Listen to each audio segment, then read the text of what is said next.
नमस्कार, आप देख रहे हैं स्पोर्ट्स डगआउट और मैं हूं आपके साथ निशु शर्मा। डीडी स्पोर्ट्स पर आपका हार्दिक स्वागत है।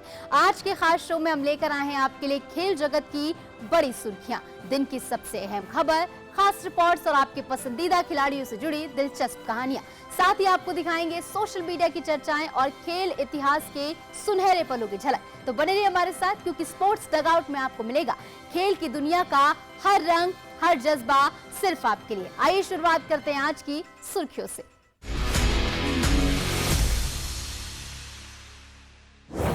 आईसीसी महिला वनडे रैंकिंग में स्मृति मंधाना नंबर 1 बरकरार। पटियाला एचपीसी में फेंसिंग टीम की एशियन गेम्स तैयारी तेज। एएफसी महिला एशियन कप से भारत बाहर, चीनी ताइपे से 3-1 की हार। एशियन चैंपियनशिप ट्रायल 17 मार्च को, अमन अंतिम पर नजर।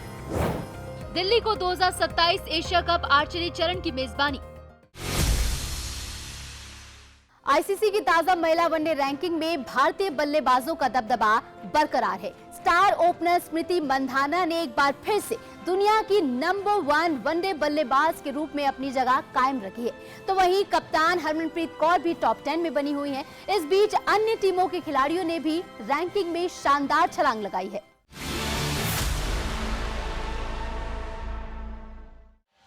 आईसीसी की ताजा महिला वनडे बल्लेबाजी रैंकिंग में भारत की स्टार ओपनर स्मृति मंधाना ने नंबर 1 स्थान बरकरार रखते हुए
एशियन गेम्स में पहली बार फेंसिंग में पदक जीतने के लक्ष्य के साथ भारतीय टीम अपनी तैयारियों को और मजबूत कर रही है। स्पोर्ट्स अथॉरिटी ऑफ इंडिया ने पटियाला में करीब 22 करोड़ 83 लाख रुपए की लागत से अत्याधुनिक हाई परफॉर्मेंस सेंटर तैयार किया है। इसी सेंटर में इस समय 24 सदस्यीय भारतीय सैबर सीनियर टीम कड़ी ट्रेनिंग कर रही है। खिलाड़ियों का मानना है कि ये नई सुविधा भारतीय फेंसिंग को अंतर्राष्ट्रीय स्तर पर एक नई पहचान दिला सकती है। पटियाला के NSNIS परिसर में बने नए हाई परफॉर्मेंस सेंटर में भारतीय फेंसिंग टीम एशियन गेम्स की तैयारी में जुटी हुई है। यहाँ 12 पुरुष और 12 महिला खिलाड़ियों की 24 सदस्यीय sabre senior team head coach Sagar Lagu की निगरानी में प्रशिक्षण ले रही है। ये सेंटर पूरी तरह आधुनिक सुविधाओं से लैस है। इसमें multipurpose indoor fencing hall, sports science support, advance strength और कंडीशनिंग सुविधाएं और खिलाड़ियों की रिकवरी के लिए विशेष व्यवस्थाएं एक ही छत के नीचे उपलब्ध हैं। टीम इवेंट पे ज़्यादा फोकस होता है हमारा, क्योंकि ओलंपिक में भी टॉप 4-8 टीमों को पहले क्वालिफाई किया जाता है। इंडिविजुअल बेसिस पे सिर्फ 6 लोग क्वालिफाई करते हैं। तो हमारा अभी भी एम वही है। तो आने वाले टाइम में अब हम अगले महीने में 2 वर्ल्ड कप्स हमारे हैं, जिसको हमने प्लान किया है, क्योंकि वर्ल्ड कप खेलने के बाद हमारे को जो इंटरनेशनल हमारी टीम रैंकिंग है वो इम्प्रूव होती है। तो जब हमारी टीम रैंकिंग अच्छी इम्प्रूव होगी तो जब हम एशियन में जाते हैं तो इंटरनेशनल रैंकिंग के हिसाब से हमारे फिक्सचर बढ़ते हैं। तो ये टीम रैंकिंग इम्प्रूव करने के लिए करके हम लोग आने वाले साइड में जो 3 वर्ल्ड कप बचे हैं वो तीनों वर्ल्ड कप खेलेंगे, जिससे हमारी टीम रैंकिंग इम्प्रूव कर जो पहले बाउट आएंगे वो किसी टॉप टीम के साथ ना आके will be have more chances for the medal. Bharat में फेंसिंग अभी विकास के दौर से गुजर रही है, लेकिन अंतर्राष्ट्रीय स्तर पर भारतीय खिलाड़ियों का प्रदर्शन लगातार बेहतर हो रहा है। फिलहाल भवानी देवी, करण सिंह और तनिक्षा खत्री जैसे 3 भारतीय फेंसर विश्व रैंकिंग में टॉप 100 के भीतर हैं। अभी हमारा कैंप साई पटियाला में लगा है और maybe we are hoping for the world cup for the best performance. Now I am preparing for the Asian games. अभी उससे पहले हमारे एक ट्रायल्स होने वाले हैं, देन एक फाइनल टीम सेलेक्ट होगी और एशियन चैम्पियनशिप में जो भी टॉप 8 में आएंगे वो क्वालिफाई करेंगे एशियन गेम्स के लिए। कॉमनवेल्थ फेंसिंग चैंपियनशिप 2022 के कांस्य पदक विजेता केपी गिशोर निधि भी इस कैंप का हिस्सा है। भारतीय सेना में सूबेदार के पद पर तैनात गिशोर निधि ने पिछले साल सीनियर नेशनल चैंपियनशिप में पुरुष सैबर वर्ग में स्वर्ण पदक जीता था और अब उनकी नजर एशियन गेम्स में पदक जीतने पर है। प्रिपरेशन तो अभी कैंप तो कंटिन्यू चल ही रहा है, तो नेक्स्ट मंथ हमारा मतलब इस सीज़न का 5th कंपटीशन है कि मतलब पदुआ इटाली में हो रहा और उसके बाद मार्च लास्ट में बुदापेस्ट में कंपटीशन हो रहा। दो कंपटीशन है। उसके बाद अब सीज़न का मतलब वर्ल्ड कप्स और ग्रैंड प्रिक्स 2 और बचा है। उसके बाद एशियन चैम्पियनशिप इंडिया में हो रहा है, दिल्ली में हो रहा है जून में। उसके बाद लास्ट कंपटीशन है सीज़न का जुलाई में हांगकांग में हो रहा है। ये सब कंपटीशन मिला के फिर हम एशियन गेम्स के लिए हमारा रैंकिंग सिस्टम जो बना हुआ इंडिया में टॉप 8 में जो टीम्स आएंगे उन लोग एशियन गेम्स के लिए क्वालिफाई हो जाएंगे। तो हमारा प्रिपरेशन, हम तो टॉप 8 में नॉर्मली हर एशियन चैम्पियनशिप में आ ही रहे, तो इस बार हम पुश कर रहे हैं कि ज़्यादा एशियन गेम्स में हम मेडल लेके आए इंडिया के लिए। नई सुविधाओं और बेहतर प्रशिक्षण के साथ भारतीय फेंसिंग टीम को उम्मीद है कि इस बार एशियन गेम्स में देश को इस ओलंपिक खेल में पहला पदक दिलाने का सपना साकार हो सकता है। आज के सोशल मीडिया बज़ में बात टीम इंडिया की T20 वर्ल्ड कप 2026 में शानदार जीत के बाद बीसीसीआई ने अपने सोशल मीडिया पर हार्दिक पांड्या का एक खास वीडियो साझा किया। इस वीडियो में हार्दिक पांड्या अपने तीसरे आईसीसी खिताब को लेकर खुलकर बातचीत करते नजर आ रहे हैं। उन्होंने टीम की मेहनत, जज्बे और ऐतिहासिक पलों को याद किया। टीम की इस शानदार कामयाबी के बाद फैंस भी लगातार सोशल मीडिया पर अपनी खुशी और गर्व जाहिर कर रहे हैं।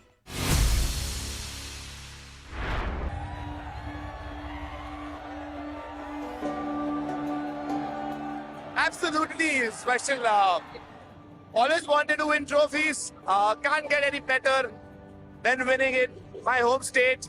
Very satisfied. Yeah, many more to come. I think this is done. Now many more to come.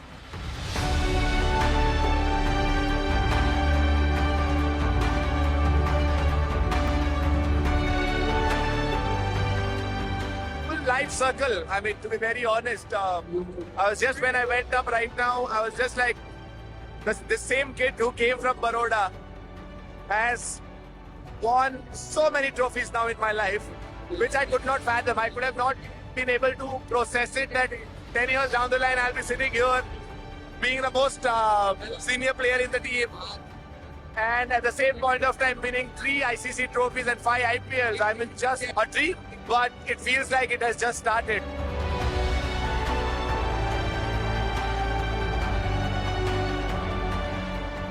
So I said the same thing in 24. It has just a start. I said the same thing after the Champions Trophy. It's just a start, and I would say the same thing. It's just a start. It's just half of my career is done. Half more to go.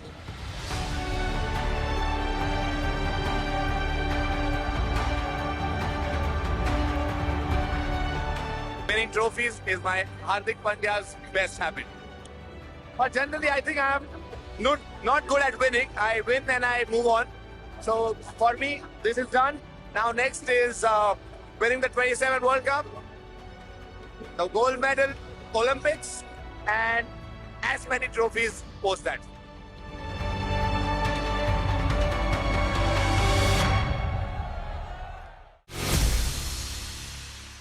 अब चलिए रुक करते हैं हमारे खास segment on this day की ओर, जहां हम आपको लेकर चलते हैं खेल इतिहास के उस पन्ने पर जिस दिन घटा था एक ऐसा वाकया जिसने हमेशा के लिए अपनी छाप छोड़ दी। आज ही के दिन 11 मार्च 1991 को टेनिस की दुनिया में एक नया इतिहास लिखा गया।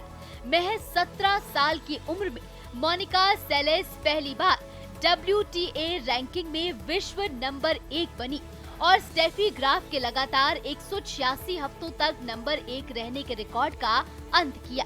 मार्च 1990 से मार्च 1991 के बीच सेलेस का प्रदर्शन बेहद शानदार रहा। इस दौरान उन्होंने खेले गए 14 टूर्नामेंट में से 10 खिताब अपने नाम किए। इसी दौर में उन्होंने अपने पहले 2 ग्रैंड स्लैम खिताब 1990 का फ्रेंच ओपन और 1991 का ऑस्ट्रेलियन ओपन भी जीते। साथ ही 1990 WTA फाइनल्स का खिताब भी अपने नाम किया।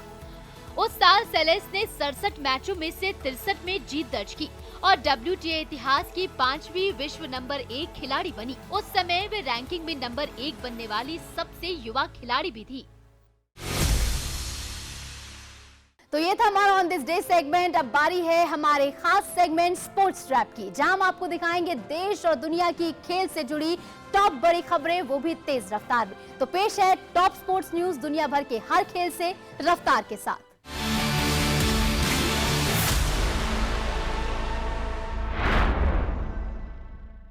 यूएफए चैंपियंस लीग के राउंड ऑफ 16 के पहले मुकाबले में एटलेटिको मैड्रिड ने टॉटनहम को 5-2 से हराकर शानदार बढ़त हासिल कर ली है। मेट्रोपॉलिटानो स्टेडियम में खेले गए इस मुकाबले में टॉटनहम की शुरुआत बेहद खराब रही और टीम 22 मिनट के भीतर ही 4-0 से पीछे हो गई। गोलकीपर एंटोनिन किंस्की की 2 बड़ी गलतियों का एटलेटिको ने पूरा फायदा उठाया। जूलियन अल्वारेज ने 2 गोल दागे, जबकि मार्कोस लोरेंटे, एंटोनी ग्रिजमैन और रॉबिन ने भी गोल किए। टॉटनहम के लिए पेड्रो पोरो और डोमिनिक सोलांके ने गोल जरूर किए, लेकिन टीम को लगातार छठी हार का सामना करना पड़ा। यूएफए चैंपियंस लीग के प्री क्वार्टर फाइनल के पहले मुकाबले में गलातासराय ने लिवरपूल को 1-0 से मात दे दी। इस्तांबुल के रैम स्टेडियम में खेले गए इस मैच में गलातासराय के मारियो लेमिना ने पहले हाफ में हेडर के जरिए निर्णायक गोल किया। लिवरपूल की टीम कई मौके बनाने के बावजूद गोल करने में नाकाम रही। दूसरे हाफ में इब्राहिमा कोनाते का गोल हैंडबॉल के कारण रद्द कर दिया गया। स्टार खिलाड़ी मोहम्मद सलाह भी इस मुकाबले में प्रभाव नहीं छोड़ सके और 1 घंटे बाद उन्हें मैदान से बाहर जाना पड़ा। प्रीमियर लीग में भी संघर्ष कर रही लिवरपूल के लिए हार चिंता बढ़ाने वाली साबित हुई है। AFC महिला एशियन कप 2026 में भारतीय टीम का सफर खत्म हो गया है। ग्रुप सी के अपने अंतिम मुकाबले में भारत को चीनी ताइपे के खिलाफ 3-1 से हार का सामना करना पड़ा। ऑस्ट्रेलिया के वेस्टर्न सिडनी स्टेडियम में खेले गए इस मैच में चीनी ताइपे ने 12वें मिनट में सुयू सुआन के गोल से बढ़त बनाई। हालांकि 39वें मिनट में मनीषा कल्याण ने गोल कर भारत को बराबरी दिलाई, लेकिन पहले हाफ के अतिरिक्त समय में हुस्यून ने फिर बढ़त दिलाई और दूसरे हाफ में चेन यू टिंग ने तीसरा गोल दागकर जीत पक्की कर दी। भारत को नॉकआउट में पहुंचने के लिए जीत और 2 गोल की जरूरत थी, जो टीम हासिल नहीं कर सकी।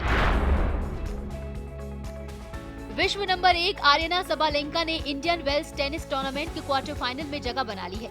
सबालेंका ने पूर्व चैंपियन नाओमी ओसाका को सीधे सेटों में 6-2, 6-4 से हराया। ग्रैंड स्लैम विजेताओं के इस मुकाबले में सबालेंका ने शानदार खेल दिखाते हुए 31 विनर्स और 8 एस लगाए। इंडियन वेल्स में 2023 और 2025 में उपविजेता रह चुकी सबालेंका अब इस प्रतिष्ठित मास्टर्स 1000 टूर्नामेंट में अपने पहले खिताब की तलाश में है। अल्कराज ने आर्थर रिंडरनेक को 6-7, 6-3 और 6-2 से हराया। 22 वर्षीय अल्कराज इस साल ऑस्ट्रेलियन ओपन जीतकर करियर ग्रैंड स्लैम पूरा करने वाले सबसे युवा खिलाड़ी बने थे। इसके बाद उन्होंने कतर ओपन का खिताब भी जीता। इंडियन वेल्स में 2 जीत के साथ अब उनका इस सीजन का रिकॉर्ड 14-0 का हो गया है। अब क्वार्टर फाइनल में जगह के लिए उनका सामना नॉर्वे के कैस्पर रूट से होगा। आईसीसी ने जानकारी दी है कि T20 वर्ल्ड कप 2026 से बाहर होने के बाद भारत में फंसे दक्षिण अफ्रीका और वेस्ट इंडीज के खिलाड़ियों की वापसी अब शुरू हो गई है। वेस्ट एशिया में जारी संघर्ष के कारण एयर स्पेस प्रभावित होने से उड़ानों में देरी हो रही थी, जिसके चलते खिलाड़ी भारत में ही रुक गए थे। मौजूदा व्यवस्था के तहत दक्षिण अफ्रीका टीम के सदस्य आज रात से अपने देश के लिए रवाना होना शुरू करेंगे और उम्मीद है कि अगले 36 घंटों के भीतर सभी खिलाड़ी भारत से निकल जाएंगे। वहीं वेस्ट इंडीज टीम के 9 सदस्य पहले ही कैरेबियाई देशों के लिए यात्रा कर चुके हैं, जबकि बाकी 16 खिलाड़ियों की फ्लाइट्स अगले 24 घंटों के भीतर भारत से रवाना होने वाली है। न्यूजीलैंड ने दक्षिण अफ्रीका के खिलाफ 5 मैचों की T20 सीरीज के लिए टीम का ऐलान कर दिया है। माउंट माउंगानुई के बे ओवल में 15 मार्च से शुरू होने वाले इस सीरीज के पहले 3 मुकाबले में मिचेल सेंटनर टीम की कप्तानी करेंगे। सेंटनर के साथ डेवोन कॉनवे और फर्ग्यूसन भी शुरुआती 3 मैचों में खेलेंगे। वहीं टॉम लेथम टीम में वापसी कर रहे हैं और सेंटर के जाने के बाद कप्तानी संभालेंगे। इस सीरीज के लिए कुछ नए खिलाड़ियों को भी मौका दिया गया है, जिनमें कैटन क्लार्क, निक केली और स्पिनर जेडन लेनॉक्स शामिल हैं। गांधीनगर में 1 से 10 अप्रैल तक होने वाले एशियन वेटलिफ्टिंग चैंपियनशिप को फिलहाल स्थगित कर दिया गया है। वेस्ट एशिया में जारी तनाव को देखते हुए एशियन वेटलिफ्टिंग फेडरेशन ने ये फैसला लिया है। महासंघ ने बताया कि मौजूदा हालात को देखते हुए टूर्नामेंट को बाद की तारीखों में आयोजित किया जाएगा। भारतीय वेटलिफ्टिंग फेडरेशन ने पहले घोषणा की थी कि एशियन गेम्स के लिए खिलाड़ियों का चयन इसी चैंपियनशिप में प्रदर्शन के आधार पर किया जाएगा। पेरिस ओलंपिक के कांस्य पदक विजेता अमन सहरावत और विश्व चैंपियनशिप के 2 बार के कांस्य पदक विजेता अंतिम पंघाल एशियन चैंपियनशिप के ट्रायल्स में हिस्सा लेंगे। ये ट्रायल्स अब 17 मार्च को दिल्ली और लखनऊ में आयोजित किए जाएंगे। पहले इन्हें 9 और 10 मार्च को होना था, लेकिन वेस्ट एशिया संकट के कारण उड़ानों में देरी से भारतीय टीम के देर से लौटने पर इन्हें स्थगित करना पड़ा। अमन पुरुषों के 57 किलोग्राम और अंतिम महिलाओं के 53 किलोग्राम वर्ग में चुनौती पेश करेंगे। भारत एक बार फिर अंतर्राष्ट्रीय तीरंदाजी प्रतियोगिता की मेजबानी करने जा रहा है। 22 साल बाद दिल्ली को 2027 एशिया कप आर्चरी के दूसरे चरण की मेजबानी सौंपी गई है। इससे पहले 2005 में दिल्ली में एशियन आर्चरी चैंपियनशिप आयोजित हुई थी। वहीं इस साल सितंबर में Ahmedabad Asian para archery championship की मेजबानी करेगा। इसके अलावा कोलकाता को 2026 साउथ एशियन आर्चरी चैंपियनशिप की मेजबानी भी मिली है। कई वर्षों बाद शहर में ये बड़ा अंतर्राष्ट्रीय तीरंदाजी टूर्नामेंट आयोजित होगा। अब स्पोर्ट्स रैप से आगे बढ़ते हैं और बात करते हैं हमारे बर्थडे स्पेशल सेगमेंट की। आज हम मना रहे हैं उस खिलाड़ी का जन्मदिन जिन्होंने अपने शानदार खेल से सबको प्रभावित किया। आइए जानते हैं उनके बारे में कुछ खास बातें। भारतीय क्रिकेट इतिहास में आज याद किया जाता है महान बल्लेबाज विजय हजारे को। 11 मार्च 1915 को जन्मे हजारे भारतीय टेस्ट टीम के शुरुआती दौर के सबसे भरोसेमंद बल्लेबाजों में गिने जाते हैं। 1951-52 में उनकी कप्तानी में भारत ने इंग्लैंड के खिलाफ मद्रास टेस्ट जीतकर अपने टेस्ट इतिहास की पहली जीत दर्ज की। विजय हजारे कई ऐतिहासिक उपलब्धियों के लिए भी जाने जाते हैं। वे फर्स्ट क्लास क्रिकेट में 13 शतक लगाने वाले पहले भारतीय बल्लेबाज बने और 2 तिहरे शतक लगाने का भी रिकॉर्ड उनके नाम है। टेस्ट क्रिकेट में दोनों पारियों में शतक, लगातार 3 टेस्ट में शतक और सबसे पहले 1000 टेस्ट रन पूरे करने का गौरव भी उन्हें ही हासिल हुआ।